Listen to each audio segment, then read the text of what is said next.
자, 오늘은 생명 시스템 중에 생명 시스템의 기본 단위라자.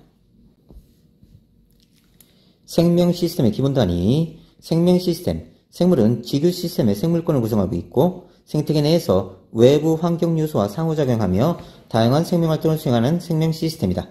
지구 시스템 안에 생물권이 있고요. 생물권 안에 생태계 안에 생명 시스템이 있다.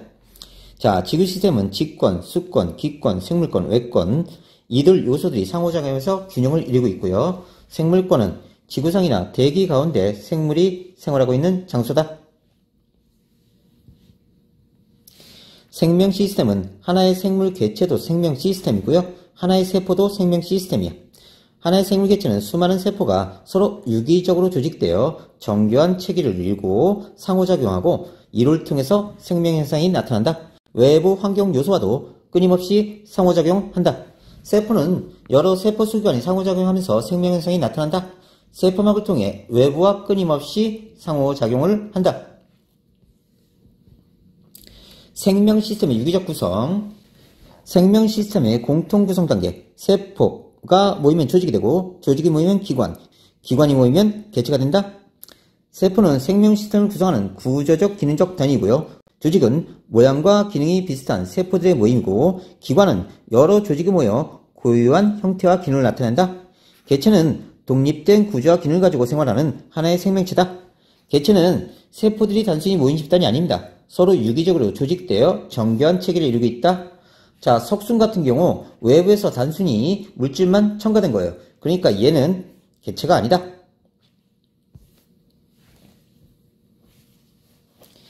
동물체와 식물체의 구성 단계. 동물체는 여러 기관이 모여 공통 기능을 담당하는 기관계가 있습니다. 기관계는 동물에만 있다. 식물체는 여러 조직이 모여 통합적 기능을 수행하는 조직계가 있습니다. 식물체에만 조직계가 있다. 자, 동물은 세포가 모이면 조직이 되고 조직이 모이면 기관이 돼요. 기관이 모여 기관계가 형성됩니다. 이건 동물에만 있다. 식물은 세포가 모이면 조직이 되고 조직이 모여 조직계가 되는데 이 조직계는 식물에만 있습니다. 자, 그 다음에 기관, 개체. 이 조직계의 특징은 뭐냐면 식물이 이렇게 있으면 뿌리 끝부터 줄기 끝까지 쭉 이어져 있는 게 조직계예요. 그래서 표피 조직계, 뿌리 끝부터 줄기까지 쭉 이어져 있고요. 물관, 체관, 형성추로 구성된 관다발 조직계도 뿌리 끝부터 줄기까지 쭉 이어져 있어. 그리고 나머지 부분이 기본 조직계입니다. 기본 조직계도 뿌리 끝부터 줄기까지 쭉 이어져 있어요. 다시 봅시다. 학교에서 자세히 하면 이걸 외우시고요. 학교에서 자세히 하지 않으면 참고만 하세요. 동물은 세포가 모이면 조직이 되고요. 조직이 모이면 기관, 기관이 모이면 기관계, 그 다음 개체가 됩니다. 자, 조직에 상피조직, 근육조직, 신경조직, 결합조직이 있는데 상피조직에는 보상피, 감각상피, 샘상피, 흡상피가 있고요. 근육조직에는 가로무늬근, 골격근과 심장근을 이루는 거, 밑무늬근, 내장근이 있어요. 자, 얘는 아주 지속적인 힘을 냅니다. 지속적인 힘을 내고요. 그래서 우리가 곱창 먹으면 질기죠? 내장근이 밑무늬근, 지속적인 힘을 내는 근육이어서 그래요. 얘네는 강한 힘을 내지만 쉽게 필요해져요. 그 다음에 심장근은 어떤 책에는 가로무늬근이면서 밑무늬근 이렇게 나오기도 하고요. 강한 힘도 내고 지속적인 힘도 냅니다.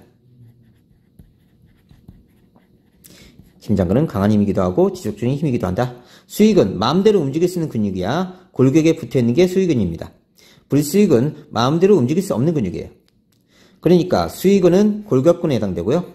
팔다리 이런 골격에 붙어있는 근육. 불수익근은 내가 마음대로 움직일 수가 없어. 너 심장 멈춰봐. 안 되지. 내장 멈춰봐. 안 되지. 이건 불수익근이라고 한다. 다음 신경조직. 결합조직에는 연골, 뼈, 지방도 결합조직이고요. 혈액도 결합조직입니다. 조심해야 돼요. 다음 기관은 여기다 써놨습니다.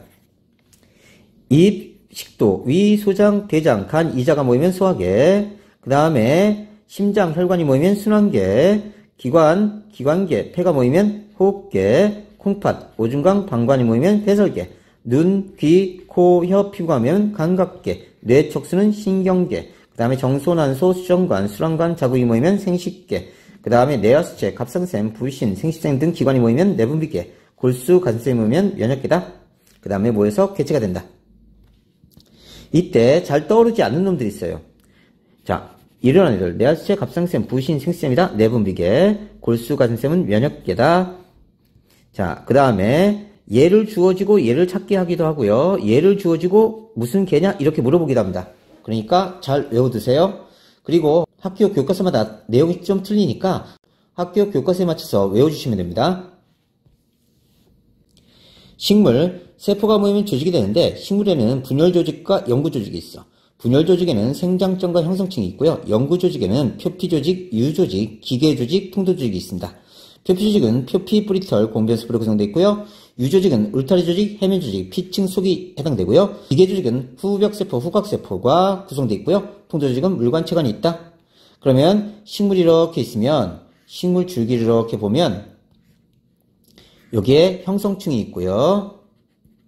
그 다음에 자 이렇게 물관과 체관이 배치되어 있습니다.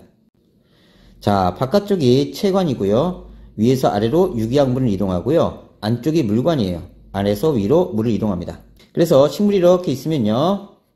뿌리 끝, 줄기 끝, 생장점도 분열 조직이고요. 생장점.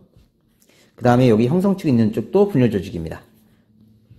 그래서 분열 조직은 생장점, 뿌리 끝, 줄기 끝, 그 다음에 형성층.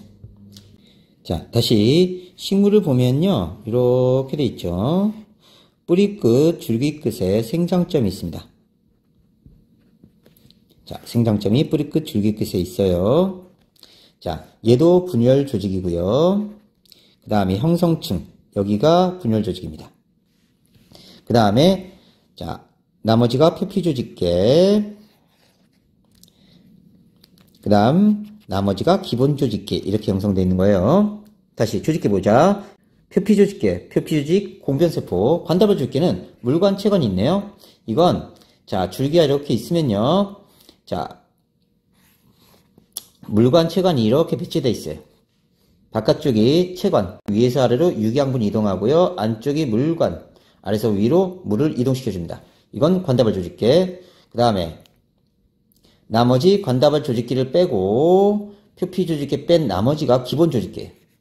이건 유조직으로 구성되어 있다. 기관, 영양기관, 뿌리, 줄기, 잎, 생식기관, 꽃, 열매. 개체가 된다. 얘네들이 모여서 자, 세포의 구조와 기능을 무조건 외우세요. 100% 나옵니다. 세포의 구조, 세포는 세포막을 둘러싸여 있으며 내부는 핵과 세포질로 구성되어 있습니다. 세포질에는 다양한 세포 소기관이 있다. 자, 여기는 지금 진핵세포만 다루고 있어요. 진핵세포는 자, 세포에 핵이 있는 겁니다. 자, 원핵세포는 핵이 없어요. 세포질 하나에 모든 세포 소기관이 다 있어요. 그래서 외울 때는 I want to 핵, 나 핵 없으니까 원한다 핵을, 나 진짜 핵 있다 이렇게 연상하시는 거예요. 자, 동물세포는 핵이 있고요. 핵 옆에 이렇게 소포체가 이어져 있고요. 그 다음에 둥근 막대 모양의 미토콘드리아가 있어요. 미토콘드리아는 이렇게 생겼습니다. 그 다음에 점 모양으로 리보솜이 있고요. 세포막으로 둘러싸여 있는데 세포막은 이중막 구조고요. 핵막도 이중막 구조고요. 미토콘드리아도 이중막 구조입니다. 그 다음에 소포체의 일부가 떨어져 나와서 골지체가 있고요. 얘의 기능은 좀 이따 자세히 할게요. 다음 식물세포에는 핵이 있고요. 자, 핵도 이중막 구조고요. 소포체 똑같이 있네요. 소포체 핵 옆에 둘러싸고 있고요. 그 다음에 리보솜 있네요. 그 다음에 엽록체. 엽록체는 자 이렇게 동전을 쌓는 것처럼 이렇게 생겼어. 그림이 이렇게 될 거야. 엽록체 역시 이중막 구조고요. 그 다음에 세포벽이 있고요. 세포막이 있어요. 그 다음에 미토콘드리아 똑같이 있고요. 액포, 그 다음에 골지체 똑같이 있네요. 그러면 동물과 식물의 공통적으로 있는 거 보자. 핵 공통적으로 있네요. 됐죠? 그 다음에 리보솜 똑같이 있습니다. 소포체도 똑같이 있네요. 다음 골지체도 똑같이 있네요. 미토콘드리아도 똑같이 있습니다. 그러면 식물세포에만 있는 거 한번 찾아볼까요? 엽록체. 세포벽은 식물에만 있습니다. 자, 세포막은 똑같이 있네요. 그러니까 결국은 식물에만 있는 거 엽록체, 세포벽 외워두세요. 자, 핵, 세포막, 미토콘드리아, 리보솜 등은 동물세포와 식물세포에 공통적으로 존재하고요. 동물세포와 달리 식물세포에만 엽록체와 세포벽이 있고 액포가 발달되어 있다. 잘 기억해내세요. 3개. 자, 핵은 세포에서 가장 큰 세포 소기관이고 뚜렷이 관찰됩니다. 핵막에 둘러싸여 있는데 핵막이 이중막 구조다. 이렇게 표시해 놓으세요. 유전정보 저장하고 있습니다. DNA의 생명활동을 조절하고요. 리보솜은 막이 없고 작은 알갱이 모양이고 단백질을 합성한다. 아주 중요한 역할을 해요. 그런데 여기서 한 가지 빠진 게 있네요. 리소솜은 골지치에서 만들어진 주머니 모양의 구조물로 가스분해 효소가 있어서 세포 내 소화를 담당한다. 소화 기억해. 백혈구에 발달되어 있다. 그러면 얘는 리소솜이고 금방 본 얘는 리보솜이에요. 한 글자 차이인데 완벽하게 다른 겁니다. 그래서 리보솜은 보양식 연상하자. 보양식. 자, 닭고기, 개고기, 소고기. 보양식은 다 단백질이다. 단백질 만든다. 다음 리소솜은 소화를 연상하세요. 소화. 그리고 책에 이 내용 없으니까 이 내용 다시 적어 놓으세요. 책에다가 세포 내 소화 담당한다. 리소솜. 리보솜은 보양식, 단백질 만든다. 연상하시면 돼요. 한 글자 차이지만 굉장히 다른 기능을 합니다. 다음 소포체. 막으로 둘러싸인 납작한 주머니와 관으로 연결되어 있고요. 핵막과 연결되어 있다. 확인해보자. 자, 여기 소포체 있네요. 그죠? 소포체. 이 안은 서로 연결되어 있어요. 핵 옆에 붙어 있고요. 리보솜에서 합성한 단백질을 골지체나 다른 세포 부위로 운반합니다. 소포 배달한다. 연상하시면 돼요. 소포 배달. 지질 합성하고요. 물질의 이동 통로이기도 하다. 소포체 내부는 서로 연결되어 있고요. 골지체 내부는 연결되어 있지 않습니다. 골지체 내부는 연결되어 있지 않다. 기억해 놓고요. 다음 골지체. 막으로 둘러싸인 납작한 주머니가 여러 층 포개져 있는 모양이야.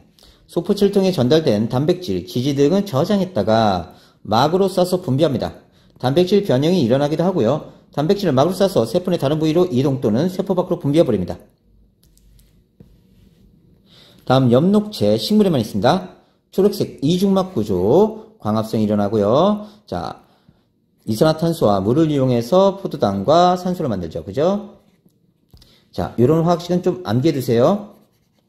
광합성 과정에서 이산화탄소 흡수하고 산소 방출한다. 미토콘드리아, 둥근 막대 모양. 그래서 엽록체는 동전을 이렇게 쌓은 것처럼 그려주고요. 자, 미토콘드리아는 이렇게 격벽이 있어요. 둥근 막대 모양. 얘도 역시 이중막 구조입니다. 세포호흡이 일어나고 산소 흡수, 이산화탄소 방출, 유기물을 산화시켜 생명활동에 필요한 에너지 생산한다. 세포 내 발전소에 해당된다. 인간 세계로 치자면 발전소다. 액포, 다른 말로 중심액포라고 부르는데 물, 색소, 노폐물을 저장해서 성숙한 식물세포에 발달합니다. 세포막은 세포를 둘러싸고 있는 막으로 세포의 경계입니다. 세포 안팎의 물질을 조절해주고요. 물질 대사가 일어날 수 있는 독립된 환경을 조절해줘요. 세포벽은 식물세포의 세포막 바깥에 있는 단단한 구조물이야. 세포 보호하고 모양 유지해주고요. 포도당의 단위체인 셀룰로스로 구성되어 있다. 이렇게 해서 이 부분 완벽하게 암기하셔야 됩니다. 단백질 합성과 이동에 함께 작용하는 세포속 기관. 자, 핵에서 DNA 유전 정보에 따라 리보솜에서 단백질이 합성됩니다. 리보솜에서 단백질이 합성돼. 그럼 이 단백질은 소포체를 통해 골지체를 이용해서 저장했다가 자, 막으로 쌓인 주머니에 당겨서 자, 이동해서 세포 밖으로 분비됩니다. 단백질 합성과 이동에는 핵, 리보솜, 소포체, 골지체 같은 여러 세포 소기관이 작용한다. 자, 앞에서 했던 내용 정리합시다. 동식물 공통으로 있는 거 핵, 리보솜, 골지체, 미토콘드리아, 세포막. 동물에는 없고 식물에만 있는 거 엽록체, 세포벽. 자, 엽록체는요 동전을 이렇게 쌓아놓은 것처럼 보입니다. 이런 모양이고요. 자, 미토콘드리아는 격벽이 있어요. 이렇게 구분하셔야 됩니다. 엽록체는 비대에너지를 포도당의 화학에너지로 전환합니다. 광합성. 미토콘드리아는 포도당의 화학에너지를 생활활동에서 하는 형태의 화학에너지로 전환한다. 세포 호흡한다. 이 화학에너지가 ATP입니다. 그러면 ATP에 대해서 배워봅시다. 자, 일단 세포는 공장에 비유하자면 중앙통제소, 세포막은 당과 출입문, 미토콘드리아는 자가발전소, 리보솜은 제품 생산기계, 소포체는 제품 운반장치, 골지체는 제품 포장장치다. 골판지 연상하시면 되고요. 소포 배달한다. 보양식 단백질이다. 이렇게 연상하세요.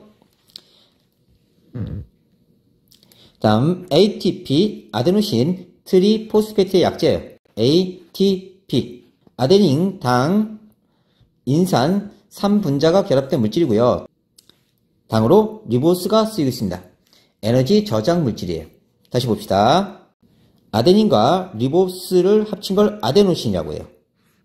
이 아데노신에 인산기가 하나 붙어 있으면 아데노신 모노포스페이트라고 하고요. 아데노신에 인산기가 2개 붙어 있으면 아데노신 디포스페이트 이렇게 얘기하고요. 아데노신에 인산기가 3개 붙어 있으면요.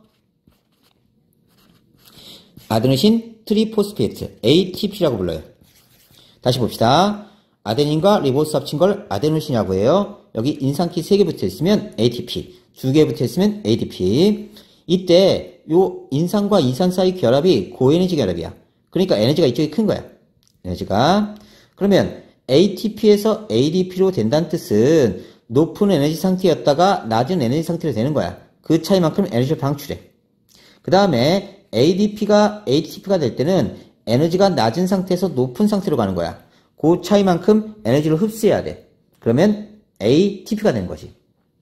그래서 ADP에서 ATP가 되면 에너지 흡수, 저장하는 과정이고요. 요 고에너지 인산결합에 에너지를 저장하는 겁니다. 그러면 ATP에서 ADP가 되면 요 차이만큼 에너지를 방출해요.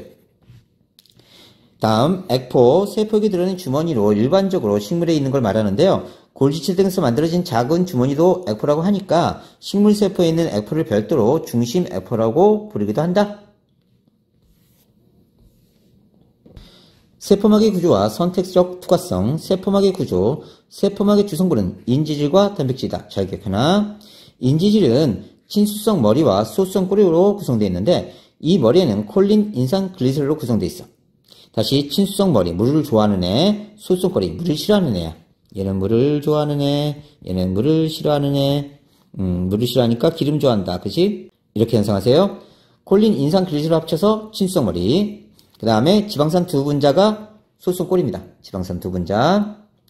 자, 그러면 세포막이 있으면요. 어떻게 되어 있냐면 세포 안팎에 물이 많아요. 그러면 얘네가 친수성이 이렇게 배치됩니다. 안팎으로 이렇게. 물을 많은 쪽으로 친수성이 배치되고요. 소수성 꼬리끼리 마주봐요. 그리고 막 단백질이 이렇게 관통되어 있거나 듬성듬성 박혀 있습니다. 그리고 자, 인지질이 이렇게 이중축 형성해요. 막단백질, 세포막에는 물질의 이동에 관여하는 막단백질, 다른 세포의 인식, 신호 전달, 효소 작용 등의 기능을 담당하는 다양한 단백질이 있다. 이 단백질을 설명한 겁니다. 세포막의 구조, 인지질 인축에 막단백질이 파묻혀 있거나 관통되어 있고요. 인지질은 유동성이 있어. 단백질이 고정되지 않고 움직일 수 있습니다. 얘가 왔다 갔다 하니까 단백질이 왔다 갔다 할 수 있어요. 이걸 유동 모자이크 이론이라고 한다. 유동 모자이크 이론.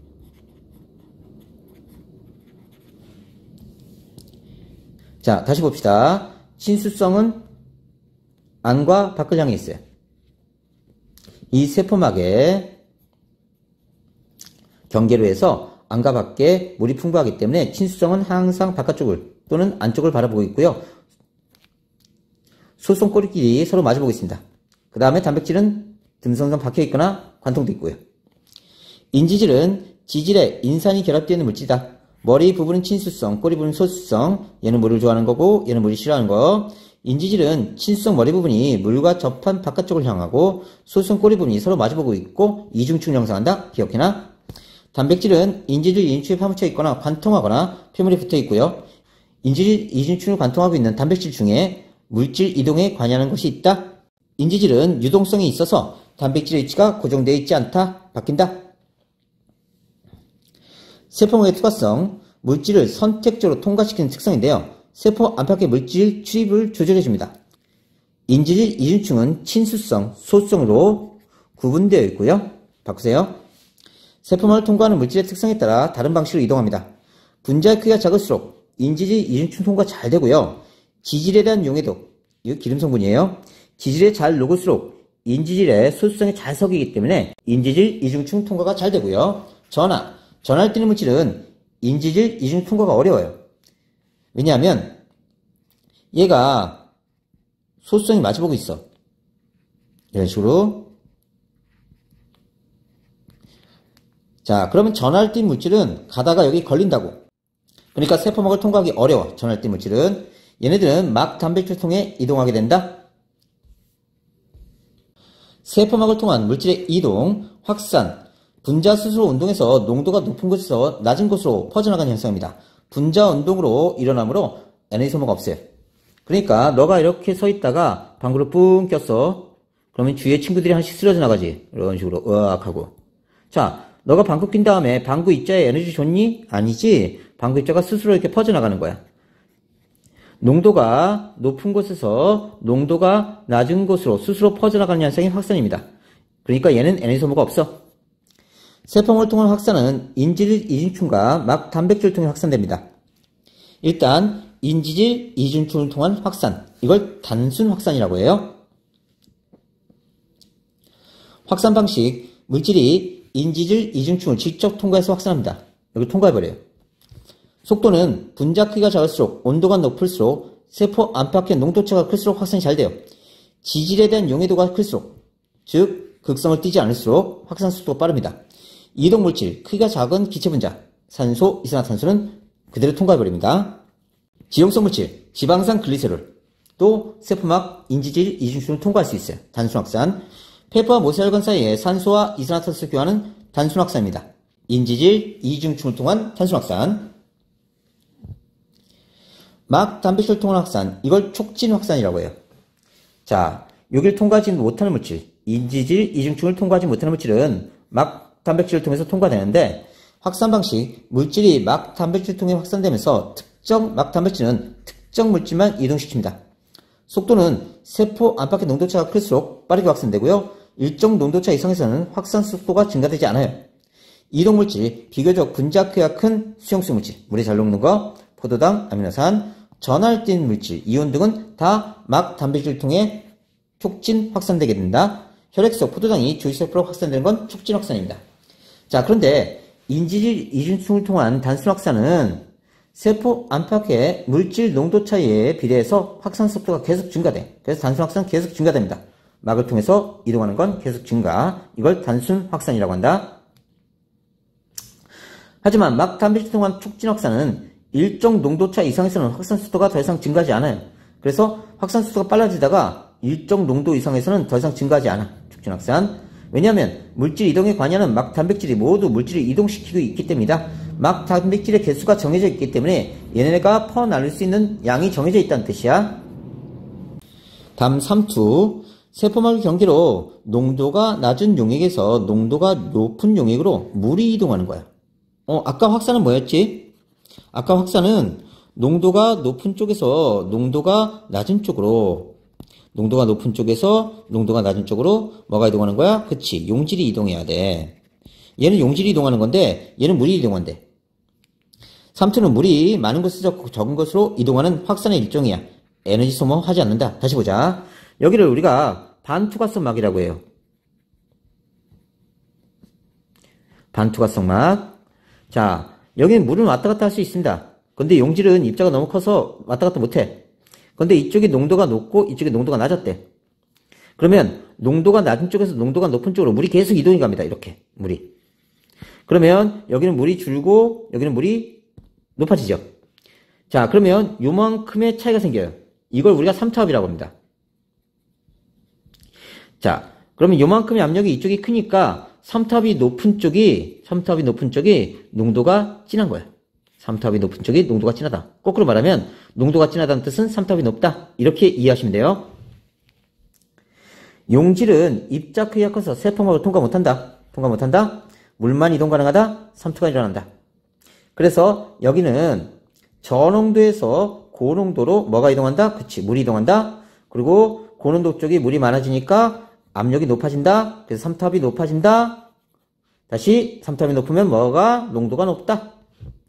자, 확산은 고농도에서 저농도로 용질이 이동하는 거고요. 3투는 저농도에서 고농도로 용맥, 물이 이동하는 거다. 잘 기억해놔. 세포와 3투, 세포를 농도가 다른 용액에 넣으면 3투에 의해 물이 세포막을 통해 이동하면서 세포 모양이 변화됩니다. 세포 안에 농도가 높으면 밖에서 안으로 물이 들어와요. 세포 안으로 들어오는 물의 양이 많아지면서 세포 부피가 커지고 적혈구가 터지기도 합니다. 자, 세포 안팎의 농도가 똑같으면요, 들어오는 양과 나가는 양이 똑같아요. 세포 안팎으로 이동하는 물의 양이, 이거 틀렸습니다. 같아요. 고치세요. 그래서 부피 변화가 없다. 자, 조심할 건요, 이렇게 물이 들어올 때도요, 나가는 양도 있습니다. 근데 들어오는 양이 더 많아서 부피가 팽창하는 거야. 항상 물은 왔다 갔다 교환할 수 있어. 다음, 세포 밖에 용액의 농도가 높으면 밖으로 빠져나가는 물의 양이 많아요. 들어오는 양보다. 빠져나가는 양이 많아지니까 쪼그라들어. 부피가 줄어들어. 다음, 식물세포는 안의 농도가 높으면 역시 물이 들어옵니다. 나가는 양보다 들어오는 양이 많아요. 자, 하지만 얘는 세포벽이 너무 단단해. 그래서 세포 부피가 커지다가 나중엔 일정해집니다. 안팎의 농도가 똑같으면 들어오는 양과 나가는 양이 똑같아서 부피 변화가 없다. 바깥쪽 농도가 높으면 바깥쪽 물이 빠져나가 버립니다. 이렇게 들어오는 양보다 나가는 양이 더 많아요. 그래서 부피가 감소하다가 세포벽과 세포막이 분리돼. 세포벽은 너무 단단하기 때문에 부피 변화가 없어. 세포막만 분리됩니다. 이걸 우리가 원형질 분리라고 해요. 원형질 분리. 세포에서 나가는 물량이 많아지고 부피가 감소하다가 세포막이 세포벽에서 분리된다. 자, 이렇게 동물 세포에서 농도가 진한 용액에 세포를 넣었을 때 물이 자꾸 빠져나가면서 찌그러들어. 근데 자, 동물 세포에서 농도가 옅은 용액에 넣으면 물이 자꾸 들어오지, 그지? 세포 부피가 커지다가 이렇게 터질 수가 있어. 빡! 이걸 우리가 용혈 현상이다, 이렇게 얘기하기도 한다.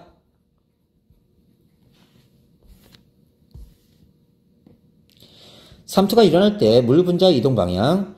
자, 반투과성 막을 사이에 두고, 자, 전홍도에서 고농도로 물이 왔다 갔다 할 수 있고요. 용질은 이동 못한다, 그지? 용질은 이동 못한다. 세포를 경계로 삼투에 물이 이동할 때 물 분자는 양방향으로 이동 가능합니다. 하지만 용질 농도가 높은 곳에서 낮은 곳으로 이동하는 물의 양이, 자, 여기가 고농도죠? 고농도에서 저농도로 이동하는 물의 양이 반대쪽으로 이동하는 물의 양보다, 즉 저농도에서 고농도로 이동하는 물의 양보다 적어서, 고치세요. 못합니다. 세포의 부피와 모양이 변화된다. 다시 보자. 자, 다시 정리하면요, 세포가 있고요, 세포 안에 고농도고 바깥이 저농도야.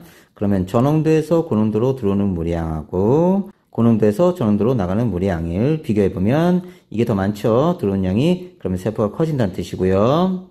만약 세포 안이 저농도고 바깥쪽이 고농도다, 그러면 저농도에서 고농도로 나가는 물의 양이 고농도에서 저농도로 들어오는 물의 양보다 더 많아요, 이쪽이. 그러면 나가는 물의 양이 많아지니까 쪼그라든다, 이렇게 이해하시면 됩니다. 다음, 물이동. 세포막의 인지질. 물 분자의 크기가 매우 작아서 인지질 이중층을 통과하는 건 가능해요. 하지만 인지질이 소수성이기 때문에 물을 싫어해요. 이동 속도가 매우 느리다.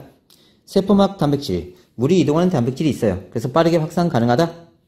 농도가 낮은 용액에 넣었을 때 식물세포 부피가 일정 크기 이상 커지지 않는 이유는 물이 식물세포 안으로 들어오면 부피는 커져요.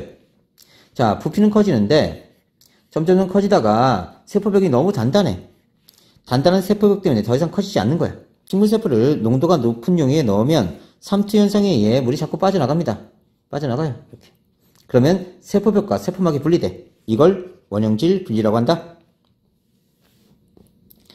삼투에 의해 식물에 비료를 많이 주면 식물이 말라 죽어. 물을 많이 줬는데도. 왜 그러냐면 식물이 이렇게 있으면 흙 속의 농도보다 식물 내의 농도가 높아서 물이 이렇게 들어와야 된다고. 근데 여기다 비료를 많이 주면 바깥쪽 농도가 더 높아져. 그러면 식물에서 물이 자꾸 빠져나가. 그러면서 얘가 해까닥 하고 말라주는 거야. 자, 흙 속의 용질 농도가 식물세포 안의 농도보다 높아. 비료를 줬기 때문에. 그럼 바깥쪽이 고농도고 안쪽이 저농도지. 그러면 저농도에서 고농도로 물이 자꾸 이동하는 거야. 물이 빠져나가는 거지. 시든 식물이 물을 주면 싱싱해진다. 자, 이건 시든 식물이 물을 흡수해서 세포 부피 증가하고 팽팽해지는 거고요. 콩팥의 세뇨관에서 물 재흡수하는 것도 삼투 현상입니다.